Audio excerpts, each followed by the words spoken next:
ለሁለንተናዊ እድገት ከሚተጋው ወላይታ ቴሌቪዥን ነው። የሰዓቱን ዜናዎች እየተከታተላችሁ ያላችሁት የተወደዳችሁ ተመልካቾቻችን፣ ዜናዎች እንደቀጠሉ ናቸው። አሁን ደግሞ በዝርዝር ወደምንመለከታቸው ጉዳዮች እንሻገራለን። አብሮነታችሁ አይለየን። በደም እጦት ምክንያት እየሞቱ ያሉ በርካታ ወገኖችን ሕይወት ለመታደግ ደም የማሰባሰብ ስራ በትኩረት እየተሰራ ነው አለ የወላይታ ዞን ጤና መምሪያ። ኢየሱስ ክርስቶስ ለሰዎች መልካም እንድናደርግ ባስተማረን መሰረት እኛም የሰውን ሕይወት ለማትረፍ ከደማችን በመለገስ ኃላፊነታችንን ልንወጣ ይገባል የሚሉት ደግሞ በወላይታ ሶዶ ከተማ የኦቶና ናዝሬት ቃለ ሕይወት ቤተክርስቲያን ምዕመናን ናቸው። ቤተክርስቲያኒቱ ከወላይታ ዞን ጤና መምሪያ ጋር በመተባበር የደም ልገሳ መርሃ ግብር አካሂዳለች። አማኑኤል ጃጊሶ ላጠናቀረው ዘገባ እድገት እስራኤል። በተለያዩ ምክንያቶች ተጎድተው ወደ ሕክምና ተቋም የሚመጡ ሰዎች ቁጥራቸው ከጊዜ ወደ ጊዜ እየጨመረ መጥቷል። ከዚህም የተነሳ በደም እጥረት ምክንያት የሚሞቱ ሰዎች ቁጥር በርካታ ነው።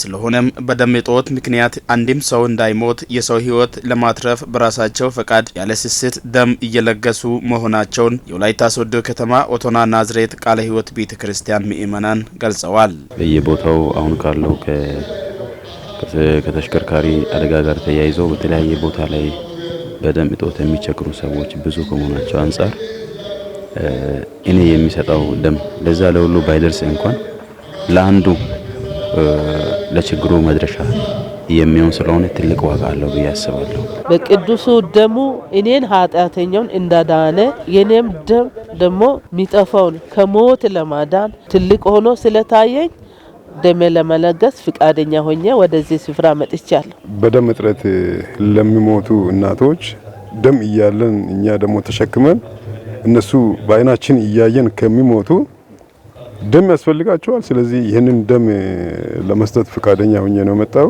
በደም ውስጥ ሕይወት አለ። ስለዚህ ያድናቸዋል፣ ይጠቅማቸዋል። በሁሉም ጤና ተቋማት ደም በቂ ሁኔታ ቢኖር ውድ የሆነውን የሰው ሕይወት መታደግ ስለሚቻል ሁሉም ሰው ከተሳሳተ እይታ በመውጣት ደም መለገስ እንዳለበትም አስተያየታቸውን ሰጥተዋል። ደም ጤና ተቋማት ላይ በቂ ሁኔታ ካለ እናቶች አይሞቱም። በመኪና አደጋም በተለያየ ምክንያት የሚሞቱ እናቶችም ሆነ ሰዎችን ለማትረፍ ደም መስጠት እጅግ በጣም ጠቃሚ ስለሆነ ሌሎችም እንደዚህ ደም በመለገስ ሌሎችን ሕይወት እንዲታደጉ ጥሬን አስተላልፋለሁ። በልብ ፍቃደኝነት በነጻነት ነው የሚሰጠው። በሚቀጥሉ ከ3 ወር በኋላም ለመስጠት ቃል እየገባው እናንተም ለመስጠት አትሳሱ፣ ስጡ።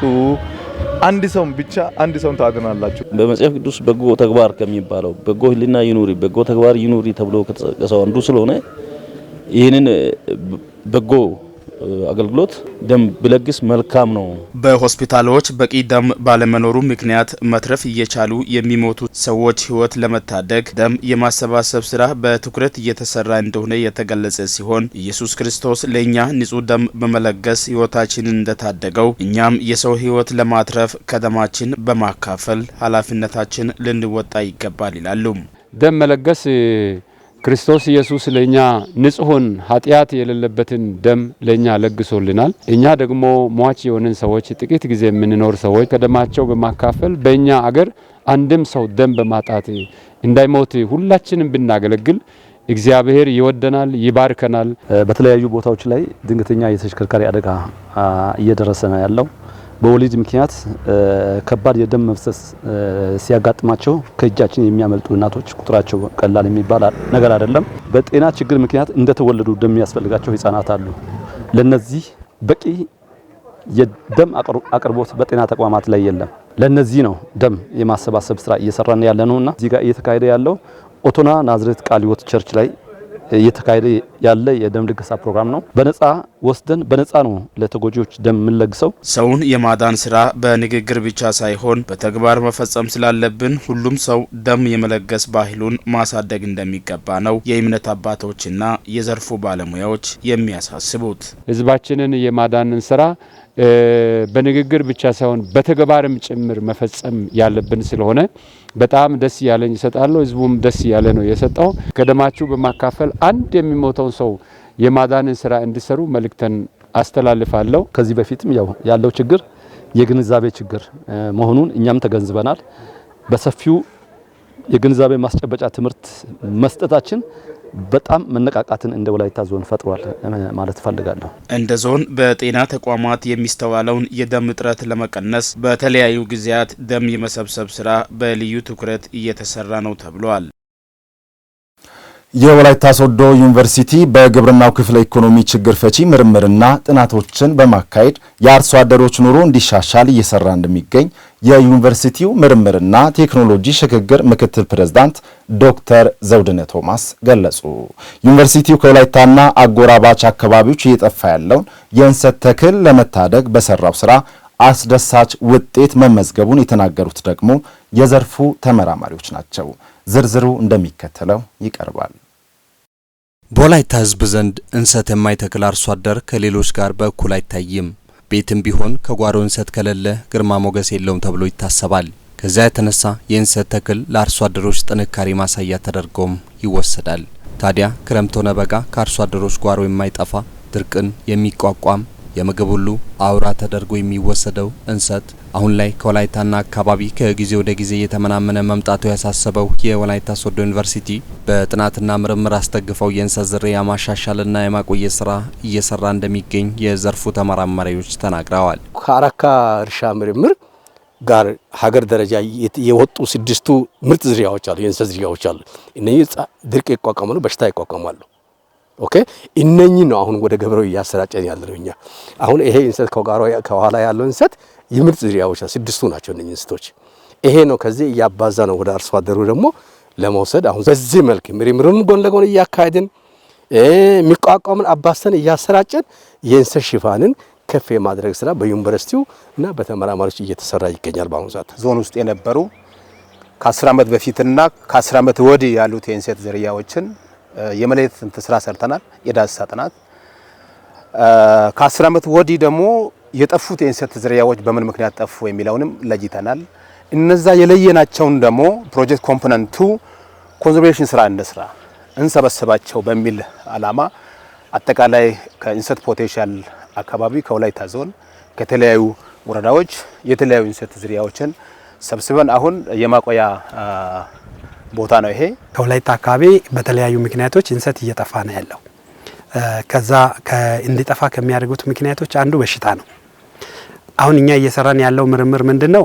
ያንን በሽታ የሚቋቋም ዝርያዎችን ከወላይታ አካባቢ መርጠን እዚህ ችግኝ ጣቢያ ላይ አባስተን እዚህ አካባቢ ላለው አርሶ አደር ማሰራጨት ነው። የእንሰት ተክል በማባዛት ለአካባቢው አርሶ አደሮች እያዳረሰ የሚገኘው ዩኒቨርሲቲው የአየር ለውጥ የሚቋቋም እንሰት ዝርያን በመለየት ተደራሽነቱን እያሰፋ እንደሚገኝም አንስተዋል። የኛ ምርምርና የማህበረሰብ አገልግሎት ስራ መስራታችን ምንድነው? እየጠፋ ያለውን ዳጋና ወነዳካ እየጠፋ ያለውን እንሰት እንደዚህ አባስተን በትንሽ ሂሳብ ለአርሶ አደሩ የማጽደቅ ስራ እየሰራ ነው ያለው። ይሄ በፊት ምርምር ያካሄድነውንም እኛ ዳታ ከወሰነማ የቀረውን ሰው ለአርሶ አደሩ ነው የሰጠነው። ያው እንግዲህ አፕላይድ ዩኒቨርሲቲ ነው። ዩኒቨርሲቲው አፕላይድ ዩኒቨርሲቲ ሲባል የምትመራመረው ምን ቀጥታ ወደ ገበሬው መግባት አለበት ነው ህጉ። ሰበሰብናቸው የእንሰት ዝርያዎች ከወላይታና አካባቢ አንደኛ ማዚያ የሚባል አለ፣ ዋናልያ የሚባል አለ፣ አንኮጌና የሚባል አለ፣ አግነው የሚባል አለ፣ ገረዞ የሚባል አለ፣ ጣዋያ የሚባል አለ፣ ሁዋቻ የሚባል አለ፣ ሀላ የሚባል አለ፣ ስዊት የሚባል አለ፣ ነቃቃ፣ ባዳሪያ፣ ሸሩማ አሁን እዚህ ያሉት በእርግጠኝነት ከ200 በላይ ናቸው። የመሬት ጥበት ችግር ስለገጠመን ምንድነው ያደረግነው? እዚሁ ደረጃ ላይ ራሱን እንዲችል እስከ 2 ዓመት ድረስ ነው ያቆየ ነው። ከዚህ በኋላ ራሱን የቻለውን እየነቀልን ለአንድ አርሶ አደር ከ150 እስከ 250 ችግኝ ልንሰጥ ነው ያሰብነው። አርሶ አደሩን መጀመሪያ ከቀበሌው ጋር ሆነን ከልማት ሰራተኞች ጋር ሆነን ሞዴል የሆኑ አርሶ አደሮች ማሳ ያላቸው እንክብካቤ ማድረግ የሚችሉ አርሶ አደሮችን መርጠን ከዛ በኋላ ስልጠና እንሰጣቸዋለን። ስለ አተካከል፣ ስለ በሽታ፣ ስለ አያያዝ በተመለከተ ስልጠና ይሰጣቸዋል። የወላይታ ሶዶ ዩኒቨርሲቲ የምርምርና ቴክኖሎጂ ሽግግር ምክትል ፕሬዝዳንት ዶክተር ዘውድነ ቶማስ በበኩላቸው ዩኒቨርሲቲው የማህበረሰብን ኑሮ ለማሻሻል የተለያዩ ጥናትና ምርምር ስራዎችን በማከናወን የበርካቶችን ችግር አቃሏል ብለዋል። በግብርናው ዘርፍ የምንሰራቸው የልማት ስራዎች አሉ። ለምሳሌ የተሻሻሉ የዝርያዎች የአዝርዕት ዝርያዎችን እንዲሁም የስራ ስር ዝርያዎችን እንሰትን ጨምሮ ለአርሶ አደሩ ለማድረስ ተመራማሪዎች የዘር ማሻሻል ስራ ይሰራሉ። አንዳንዶቹ ሙከራዎች በእኛው በምርምር ጣቢያዎቻችን የሚሰሩ ናቸው። ሌሎቹ ደግሞ በአርሶ አደር ማሳ የሚሰሩ የዘር ማሻሻል ስራዎች አሉ። እነዚህም የበቆሎ የዘር ማሻሻል ስራ፣ የእንሰት የዘር ማሻሻል ስራዎችን ያካትታል። በቀረቡ ጥያቄዎች ዙሪያ ተመራማሪዎች ቁጭ ብለው አቅደው ፕሮፖዛል ጽፈው ያ ፕሮፖዛል ደግሞ በአግባቡ በሚመለከታቸው ባለሙያዎች ተገምግሞ የበጀት ድጋፍ ተደርጎ ስራዎችን በቀጣይነት ለመስራት በልዩ ቁርጠኝነት ነው የተዘጋጀ ነው ማለት ነው። ከወላይታና አጎራባች አካባቢዎች በየጊዜው እየተመናመነ የመጣውን የእንሰት ተክል ለመታደግ የወላይታ ሶዶ ዩኒቨርሲቲ የጀመራቸውን ተግባራትን ወደፊትም አጠናክሮ እንደሚቀጥል ነው የተገለጸው።